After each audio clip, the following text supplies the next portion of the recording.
Hello and welcome to the MHG podcast. As usual, the world could be bleak, it could be miserable, so we're here and we want to bring you a little bit of joy, just a little bit. So with that being said, I'm Bradley, joined once again by Stu. How are we this week, Stu? Well, yeah, I'm all right, I guess. I'm on going. Where's the joy, Stu? Where's the joy? There's joy in quite a lot of things. I'm going away on holiday next week, which is nice. I haven't been away to anywhere new for years. So, yeah, I'm looking forward to that. That's good. Excellent. I technically go on holiday next week as well. From next Friday over the weekend. Can't wait. Up to Liverpool. And I'm gonna meet some dashing person up there at some point as well. He's going to be wearing a red rose and he's going to meet me outside Anfield, possibly. Or even in town, who knows. Yeah, exactly, yeah. Some dashing fellow will be there wearing easily take-offable clothing, close to an alleyway, perhaps, Oh, yeah. Are you gonna wear a pair of those old Kappa tracksuit bottoms that were popped all the way up the side? Oh, yeah, let's do that. Sexy. I mean, you'd fit in. That's about right for Liverpool. A pair of trackies from the 90s. Gosh. I love Liverpool. It's a great city. It is great. Looking forward to going. But yeah, no, so just so that people know, we're recording a double episode today. It'll be split over two parts. This week we're going to be talking about the games we've been playing as we usually do. And for next week you'll get the mental health / public affairs chat. We also want to do it this week, obviously, because it's a certain person's funeral on Monday. And I'm worried that Spotify might shut down, that Adobe might shut down, that Windows might shut down, because everything else seems to be shutting down. Because, the Queen always wanted everyone just to sit miserably in their homes or queue for 8 hours. Either way. So we're getting it all out of the way this week. Yeah. Something else that you can queue for 8 hours is a good midnight release of a video game, Stu. So there's a segue for you. What have you been playing? Well, I'm glad that you qualified it was a midnight release of a game, because midnight release is a whole different topic. But yeah. I've been playing a couple of things. The first one I want to talk about is Prodeus, which is not Parodius, which is a colourful cartoony shooter from the 80s and 90s, released by Konami. No, not that one. Prodeus, which is a first-person shooter, a throwback first-person shooter that aims to look like Doom and all the stuff that came out in the aftermath of Doom. So, like, the Sin engine, Duke Nukem, all of that kind of thing. And it very much takes that template of Doom and runs with it. It's got some influences from Doom 2016, but what it looks like is it's sprite-based. It's got sort of very basic polygons with some very basic textures on them and sprite-based enemies. And yeah, you run through the levels. They're very similar to the Doom structure, so they're kind of like mini mazes on lots of different levels, and you need sort of keys to get into certain areas. And it works really, really well. It's a surprising success to me. It kind of the fact that it uses this traditional old-fashioned look means that they can have tons and tons of stuff on screen without it, causing any hassle to anybody whatsoever. That makes you able to chuck in a load of mayhem. And Doom is all about mayhem. It's about the feeling of things being birth from beneath you, dropped on top of you, coming out of closets, not coming out of closets that way. We're back to midnight releases. All of that sort of stuff. Just that sheer random chaos factor of being in a hellish dimension. And it's got all of those things, and it's got very, very clever level design, lovely weapons with really meaty sound effects. Each weapon it can be used generally, but it has a specialism that is best against certain enemies. It has a great shotgun, which is important for these things, but not one that overwhelms all the other guns. So yeah, it's still in early access. It came out originally in 2020, I think, but a really excellent FPS, whichever way you slice it. And yeah, very highly recommended. I mean, it could essentially just be called, as a title, technically not Doom. Yeah. because I'm looking at the trailer now, and all I'm seeing, it's Doom. Pretty much. It's like Doom. Essentially, it reminds me, it's Doom 2016, but without the modern day graphical overhaul. Yeah, It looks lovely. It does. That style really works. Yeah, it's not just we're making a game from the era, so we'll use the era appropriate graphics. No, they've built it as a modern game and then just chucked out the stuff from modern games that they don't want and they find boring, and kept in all the stuff that the genre has kind of lost over the years. So, even though it does have a lot of Doom 2016 influence, it's definitely a mashup between that and the original. Yeah. Especially with the kind of, just the sheer volume of enemies and the fact that you can't just press forward all the time, and the ammunition is much more restricted and stuff like that. So, it's good. They balanced it so nicely. Oh, yeah, and if someone had said to me this was a prototype for the Doom 2016 re-release based on the original Doom engine, I'd just be, okay, I see that. I've added that to my wish list. I'm going to pick that one up at some point, I think. However, when you first said you've been playing Prodeus, I had to double check. Going, bloody hell, that's an old game. Not because you said it. I thought you was playing Proteus, because if you change that D for a T, you get a very, very different game. Yes. One that came out on the Vita a little while ago, and it's just a walking sim through pastel shaded, flat, wooded, open area things that was just a lovely, relaxing time. This is the total opposite of that. Yeah, it's a funny one. I don't know where they got the title from, because Proteus, wasn't he the god that came from the brow of Mercury or something? I don't know. I can't remember. No, maybe it was a Vita game that I wandered around in. Yeah, it's definitely that. But yeah, it's a funny title, but yeah, it kind of works and doesn't matter. Yeah, but lovely stuff. Does it play? Have you played it on the Steam Deck? Yeah, that's it, entirely where I've played it. Yeah, fully supported, fully native. It's really good. Sweet. I think I'm going to give this a go and see if I can set up the flick stick to practice it, because this looks like a game that should be best with mouse and keyboard, which I can't do. So I'm going to I might pick this up and do that as my practice game for flick stick. Cool. Yeah, good plan. Which again is nothing to do with midnight releases. Yeah, if you say so. Going on a lot of faith here. It looks absolutely wonderful. I've never heard of it before as well, so yeah, cool, excellent. So I'm going to talk about a game now, one that I feel I owe the entire world an apology about, because the entire world kept telling me how good this game was, and I was like, I don't get it. It's not working for me. Of course, I'm talking about every Ubisoft game. No, I'm not talking about any Ubisoft games. Hollow Knight. Oh.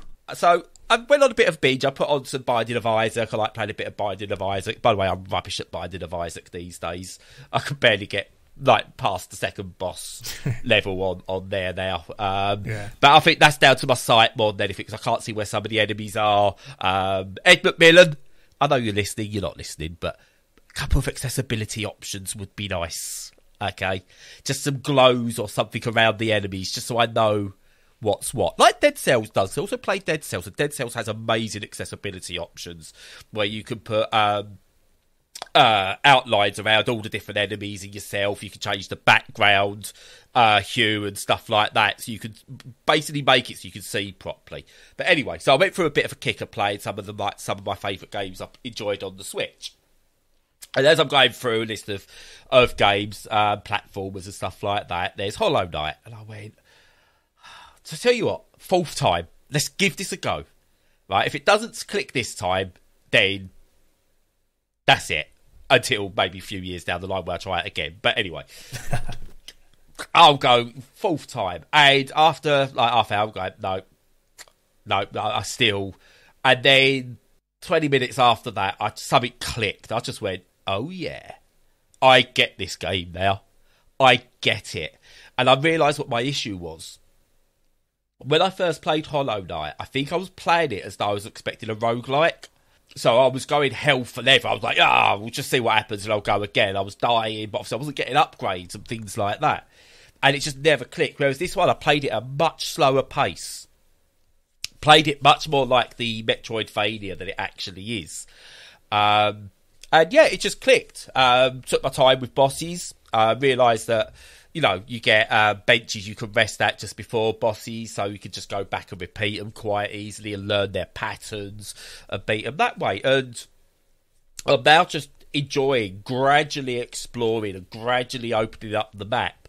But yeah, it's just really, really clicked. And I can see now why so many people are so excited for Silksong. Because, yeah, it's just absolutely, it's a beautiful game. And the mechanics are just nailed spot on.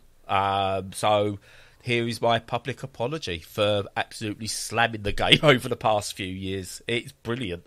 Oh, cool. Glad you like it. Yeah, I played it. I quite liked it. I was never there quite as much standing for it as a lot of people were. But I would never criticise the game for that. It's definitely a personal feeling. And it's one of those that it's very much about the atmosphere. It's like it makes you stay in areas that you've probably seen everything in and can be bothered doing everything in quite a lot and for quite a long time. And if you get immersed in the kind of story and the atmosphere, then that's what you want. You want to be part of that world. It never quite clicked with me that way, so I was a bit kind of like, I just want to get to the next bit. And because there's no map or no sort of main map in the traditional Metroidvania way, you have to buy maps and then map it out yourself. Yes, and they're very often at the end of the section that you just completed, so it gives you them in retrospect kind of thing. Yeah. So I found that a bit funny. It wasn't really to my taste, but again, not criticising it. I think it's a great game. But it's really cool that it's clicked with you, because I am still buying the sequel. Even if I'm not its biggest fan, it's one of those that I want to be a part of when it comes out. So I'm definitely getting it. So yeah, excellent. But it leads me to a question: is Hollow Knight the biggest indie game ever released? Oh. Probably not by a long. What about Minecraft? Isn't that classed as indie before it was taken over by Microsoft? It was, but it's not anymore. Yeah, but I mean, I'm just thinking in terms of anticipation for what a sequel brings. Maybe. Because I think you look at others like Binding of Isaac. I think because of the way that has just been built on. Which I think, so by the way, Ed McMillan's way, well, apart from the way stuff is sold, but the continually just building on the original, I think is brilliant, a way of doing a game like that. But I was going through it and I just couldn't think of an indie game that has that many people so excited for what's to come. I just honestly couldn't think of one. And I want to be proven wrong. Minecraft, is a great shout because it was indie. But I think that went beyond indie so quickly, weirdly enough. Yeah. But yeah, I just can't think of any others where I'm going, I've heard of that, but some people definitely haven't. Hollow Knight just seems to be the one where, I think I've said this quite before, even before I started going, I get this now. It's just the darling. It is the indie darling. You look back at, was it Indie Game the movie? You had Super Meat Boy, Fez, Binding of Isaac, things like that was in there. Yeah. And I think in terms of popularity and expectations, I don't think they even touch anywhere near close to what Hollow Knight became in the end. It is maybe not the biggest, maybe not it's in terms of numbers, but I think it's the poster child for an indie title now. Yeah, I'll see what you mean. Absolutely. I still prefer Dead Cells, though, much better. Dead Cells is one of the best games I've ever played. It's going to take a lot to top that. It really is. It's just so good. I just want Dead Cells accessibility options into Binding of Isaac. That would be nice. And there's my holy grail right there. Yeah. Because honestly, I completely didn't even think about it. I started playing Dead Cells. I played it all on the Switch before. Which actually leads me to something else very quickly in a sec. But started playing it on the Switch, and I booted it up on the Steam Deck earlier this week, last weekend, sorry. And I started playing it. I went, to see what the accessibility is. And I was just blown away by the amount on there. A little bit convoluted in terms of you can change everything. You can change the hues and the background, but you then got to go into the game to see how it actually looks. With I would have liked the Spider-Man option where as you're changing it, it's got a sample that shows you how it all comes together. That would have been nice, but that's nitpicking. The fact it's all there is brilliant. Sweet. And yeah, I've got that set up to play how I want. But the point it brings me to as well is I'm playing like Dead Cells and I'm playing like Hollow Knight, and I'm finding them easier on the Steam Deck than I did on the Switch. Now, I played Dead Cells before I started having my eye issues, so it's nothing to do with that. I think it's just the comfort of the Steam Deck and that slightly bigger screen. I think it just helps. It allows you to be patient, because I think when you're on the Switch, you're in handheld mode, you're almost claw gripping it, and it hurts after a while. So when you get in really tense moments, you tense up, and you can feel the claw hurting, and you're like, I just want to get through this. I just want to get through this bit so I can relax. Whereas on the Steam Deck, I feel that I can hold it in a more natural way, which allows me to relax that bit more as I'm taking on bosses, if that makes sense. Yeah, completely. Yeah. One good thing about the controllers I have for, the haptic controllers I got for my VR is that they've got grips for the back of your hand, and you can kind of just unclench your fingers and they'll stay stuck to your hand, kind of thing, because they've got these grips, and that means you can just relax your fingers when you're not engaged in doing anything. And picking, like we were talking about last week with the Switch, it's fine for me, but it's not for others, and that form factor is so important for comfort, and for adults especially. I think when you go for the larger size, it's often gonna make it more comfortable for the larger number of adult users. So again, back to your midnight release, really. But oh dear, I think we're calling this title Midnight Release. I think we are, aren't we? Yeah, it's right there. But yeah, that's it for me, really, for games. So have you got any others, Stu? This is really short, this first part. No, I've been playing a few things. One is really interesting in lots of ways, and that's Destiny 2, the Witch Queen. And it's really just so that, like, for pretty much the first time, I think, we can talk about a game as a service game on this podcast, because, like, you and I never play them. And the only reason that I do with Destiny is because it's just such a good game. It's got that core Bungie game loop that is really good. And I just decided, like, the game itself is free to download. It's like 100 gigs, so you really have to think about it before you do. But I got the DLC for 12 quid, which is really quite cheap. Haven't played it for years, literally. And yeah, booted it up. Really impressed with how it looks still. It's quite old and it's designed to run on older hardware, but it still looks very good, which is great. And that's a testament to Bungie's design. Absolutely fantastic. Everything they do in terms of world building is just absolutely chef's kiss, and I don't think they've ever dropped in standard or quality from it, which is great. The gameplay is just as tight and just as good as it ever was. What has changed is the back end. There's so much now.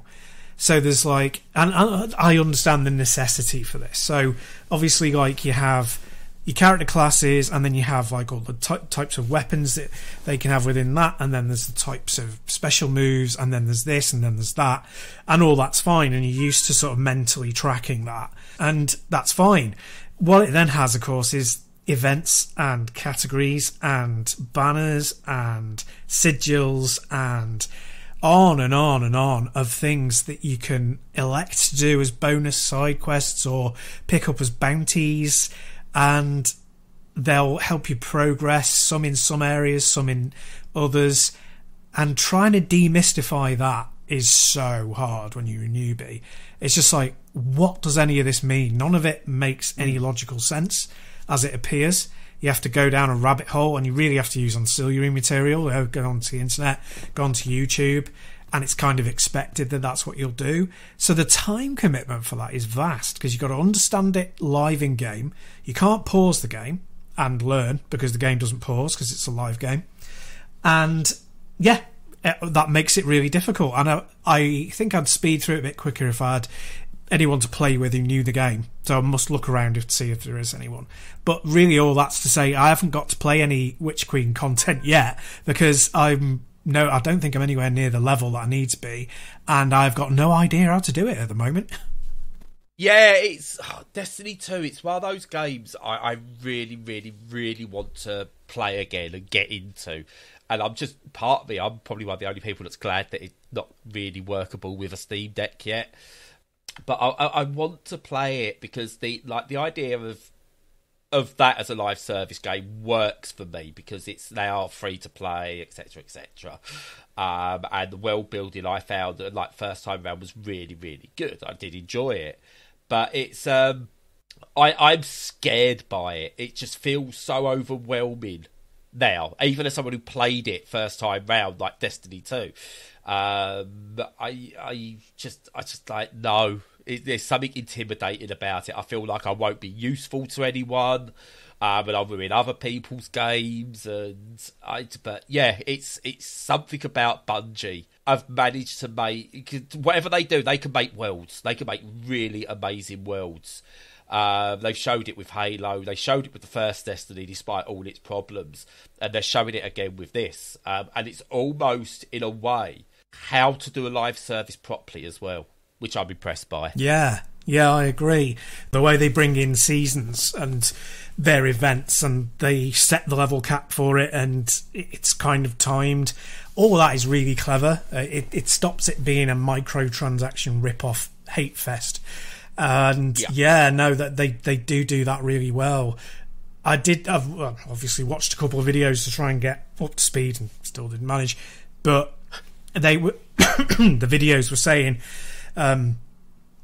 basically that Destiny, Bungie have never really grasped how to bring people into the game.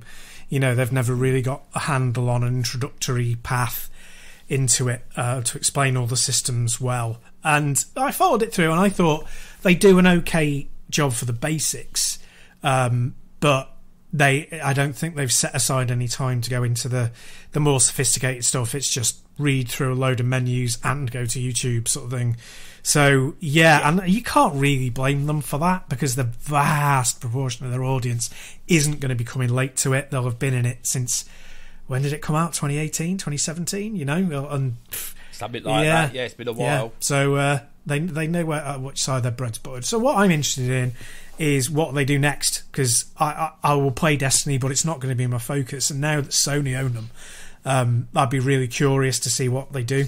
That's so weird that we're going to go from Microsoft exclusive Bungie Halo to potential Sony exclusive Destiny 3. Yeah. Weird. And two very senior people, like the lead and the technical engineer, I think it is, at 343 have just left. They've just left 343 Industries at Microsoft. Are they going to jump ship to Bungie? It could happen. Possibly. Which I don't know if that would be a good thing, in all fairness, because the Halo, I'm a big fan of Halo, but not like obsessive like some people. I think Halo's a great series, and I've enjoyed playing all the games, even the lesser ones that other people don't like. But I will admit that I think the Bungie Halos are classics. Yes. I'm not sure I understood that. Nor do I.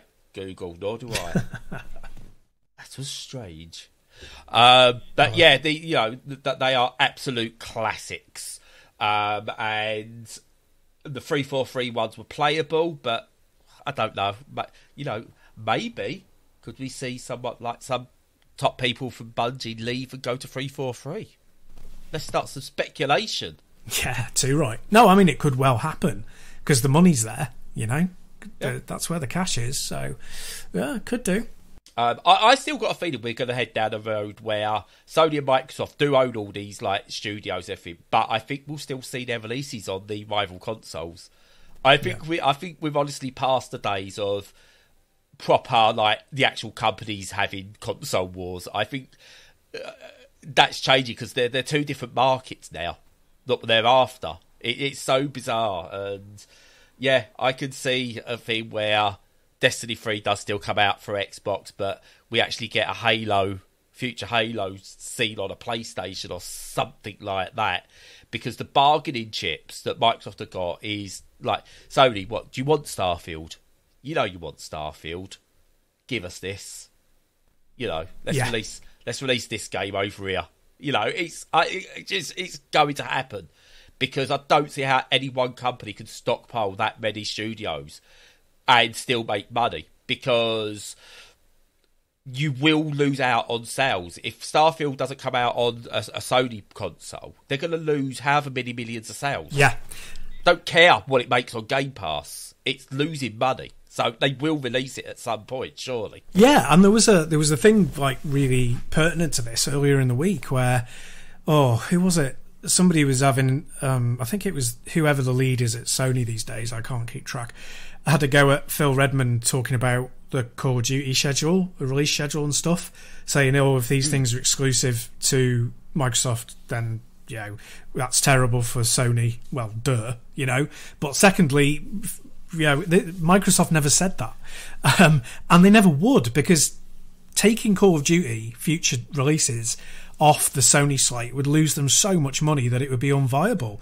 They have to have a presence on the Sony consoles. It's got to happen, and that just ties into what you were saying. It's not going to be, we're hoarding these companies for exclusives, because then too many people would lose out. It's more like the Netflix model of we want to own the IP, but we want the option to then let these go to HBO Max or go over to Amazon Prime at some point, and just we just want to hold the reins. We'll give you a long leash, just to mix two animal metaphors, but we'll still own the IP, so we'll always get the trickle of cash from the IP, even if it's on somebody else's platform, and that seems to be where it is at the moment. Yeah, and I think Microsoft want to move out the hardware side of it to a degree, and I think they want to become software. They want Game Pass. And I honestly see, are we going to have a future whereby Game Pass is on PlayStation 6 or PlayStation 7? Because that's what they want. They want you to be able to play their games and get subscribed to Game Pass, because that's where the money is. Yeah. Look at Steam. They're releasing Steam Deck at a loss. So clearly the money isn't in hardware. It's not in hardware at all. Yeah. I remember joking, or not joking, but arguing with people at school, saying, we'll soon get the Sega Nintendo console come out. As people go, Sega will never work with Nintendo. They hate each other. And then, obviously, they became almost bedfellows in a way with their mascots, and the competition's not there. Really, no one's stepping into that market, and you just can see from Microsoft's point of view, they're changing what they are.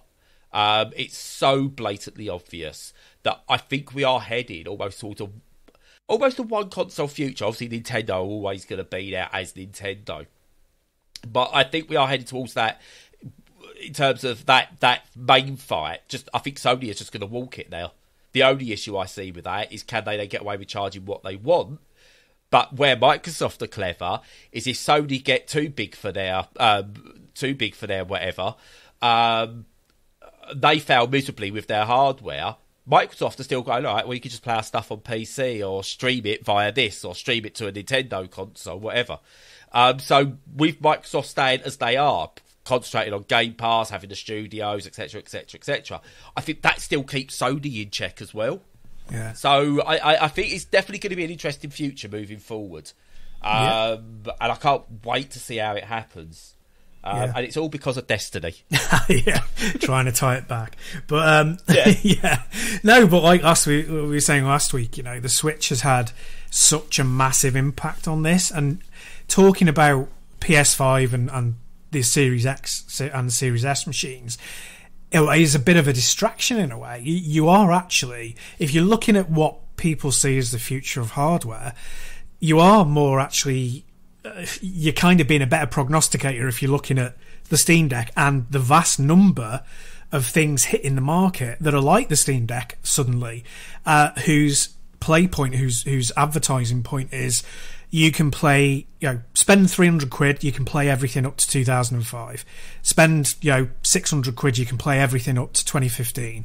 Pay £1,000, you can play everything. Apart from the Steam Deck, which can play pretty much everything, and is still only 400 quid or so.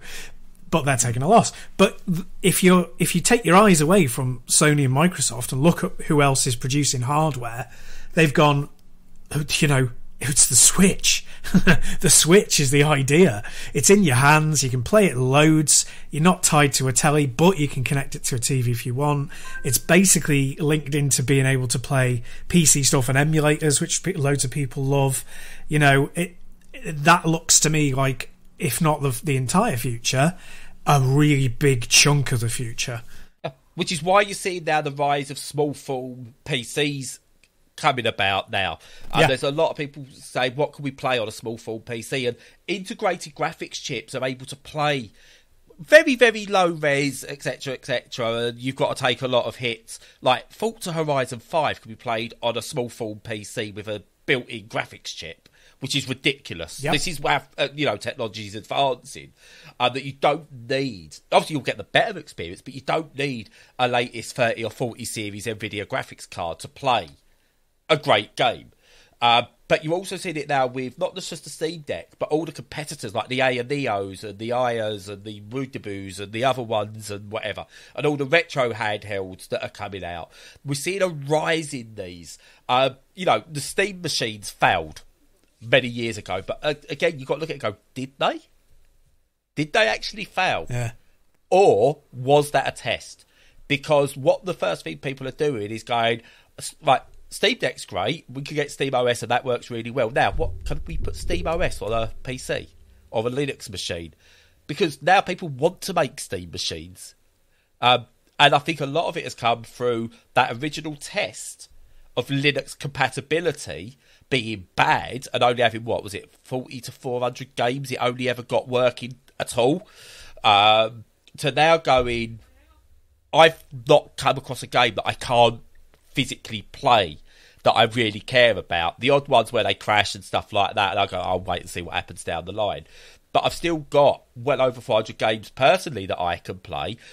About 1,000 that I know that I can play and take. Does it work? But 90% of those do work. And we're growing to that now. It's amazing what people are doing with technology, and we are now seeing what was a tested thing in 6-8 years ago. Was it Steam machines, something like that? Oh, even more, I think. Yeah. I think we're seeing now that's coming to what they actually want to do. I honestly, it's not the death of the console, because there's always something to be said about that console ease of use. But when you PC types now are going, right, what can we make our own console style front ends? That's when I think Sony and Microsoft have got to sit up and go, oh, we need to change our game plan a little bit, which Microsoft have done, in all fairness to them. Yes, absolutely. I've got so many things I can talk about on this subject. So really interested in it. There's a big comparison between Microsoft and Steam. So they're gigantic, they're American, they've got a constant revenue coming in that means they'll always be rich, or at least, for the foreseeable future. And what Microsoft chose to do is get into the market and be comparatively safe. And when they went outside of what they're good at and tried to introduce something that was new and fresh, they pretty much failed. So thinking of Kinect more than anything. Whereas Steam have done the same thing and failed, but they've kept at it and going, what are we interested in that the public are also interested in? And they got the controller, the Steam controller, and it was like, yeah, but people aren't the number of people who have a PC but want a controller that will play their mouse and keyboard games is tiny. And so that's not that there. And then the streaming box that they came out with, yeah, some people want that, but it's not perfect. But they've kind of pulled all of that knowledge in together by looking at the Switch and going, people want to be able to play all the time, any time. And they don't want, and that plus consoles prepping people for what PCs are like has helped. So, you know, I'm sitting here and literally in front of where I'm recording are 2 cartridge-based machines, and there are 2 actions you need to play a game. Plug the cartridge in, turn on the power. With a console, with the PS5 for example, you've got to do regular maintenance of what games you've got on the hard drive because they'll get too full. You've got to do save maintenance, you've got to do installs, you've got to do updates, you've got to get used to the firmware, you've got to set your display, you've got to do calibration. Everything that you're used to doing in PCs, you now, not everything, but a lot of it you have to do in consoles. And the gap between them is really, really thin, really narrow. And either by luck or by design, and it's as much as one or the other, I think, Steam have happened on the Steam Deck, and it may well propel what happens next. Yeah.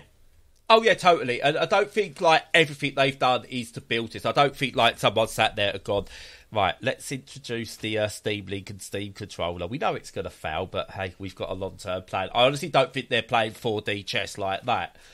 But the genius in the Steam controller was when they added those pads to the Steam Deck, quite a lot of people who would be interested in being like, we've got to be first adopters of a Steam Deck, knew what those pads were and knew how to use them. Yeah. And they still support on Steam the Steam controller. So whenever I go to community generated controls on the Steam Deck, you still see all the Steam controller templates as well, and they're still being updated. People still use them because they do like, the people that got used to it do like that tactile feedback on those pads. The Steam controller's problem was that's all you had. You didn't have analog sticks as well. And that became the problem. And they've learned from that and gone, right, the pads are brilliant. We know these pads are brilliant. And they are brilliant. But people still want analog. They need that physicality there. You can't replicate the physicality of an analog stick. Look at phones been trying it with the on-screen displays and stuff like that. You cannot replicate an actual analog stick or buttons with a pad, like just a flat surface. So they put it all in there, and yes, it made it bigger, but as anyone who's played one now will tell you, bigger isn't bad. Portability, we've got to get out of this thing where portability is, does it fit in your pocket?